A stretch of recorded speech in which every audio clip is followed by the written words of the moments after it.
ধুয়ে এভাবে রেখেছি। আমি কিন্তু আলুটা কাটিনি, কাটা চামচ দিয়ে ভেতরে অল্প অল্প করে চিড়ে দিয়েছি। আমি গোটাই আলুটা রেখেছি, গোটা আলুরই দম হবে আজকে।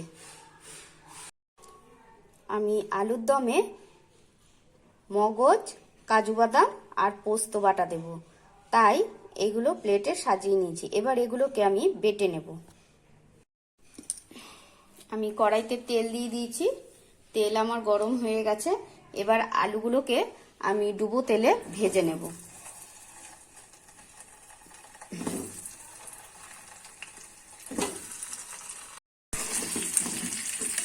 আমি আলুতে কিন্তু এখন নুন দেবো না, নুন দিলেই না কড়াইতে লেগে যায়, যেহেতু নতুন আলু তো।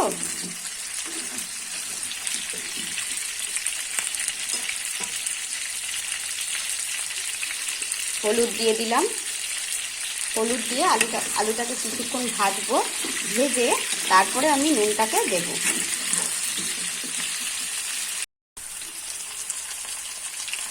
আলুটা ভাজা হয়ে গেছে, এবার নামিয়ে ফেলবো।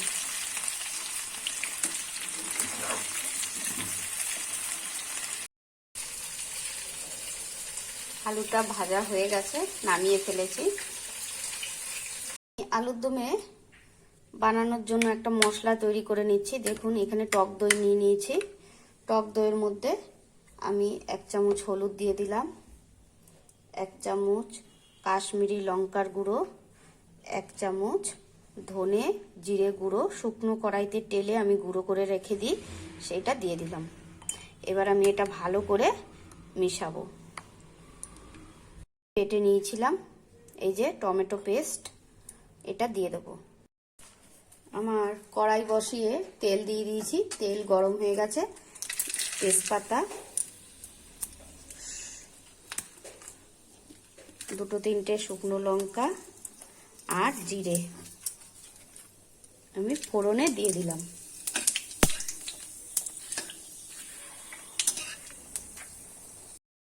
এবারে দিয়ে দেবো টমেটো পেস্ট।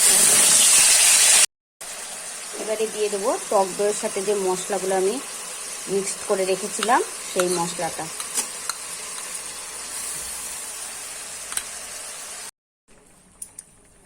দিয়ে দেবো আমি নুন। আমি এখানে আগেই বেশি নুন দিলাম না, 2 চামচ নুন দিলাম, লাগলে আমি পরে দেব। আর দিয়ে দেব এই যে আদা বাটা।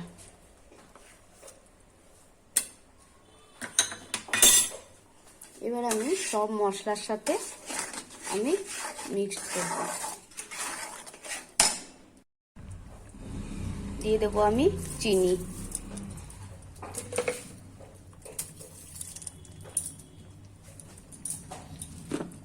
এবার আমি দিয়ে দেবো কাজু বাদাম, পোস্ত আর মগজ বাটাটা।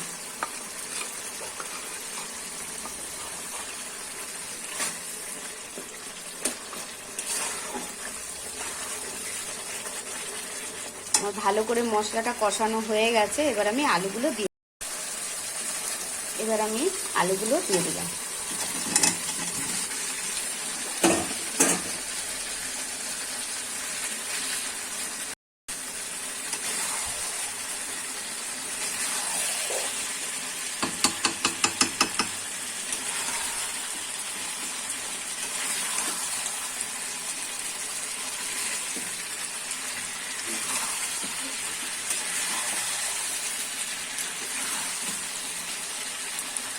আলুটার সাথে মশলাটা ভালো করে কষানো হয়ে গেছে। এবার আমি অল্প জল দেব। যেহেতু কড়াইশুঁটির কচুরির সাথে এটা খাওয়া হবে, যার জন্য একটু অল্প জল দিয়ে গ্রেভিটা করব। বেশি জল দেব না, তাহলে ঝোল হয়ে যাবে।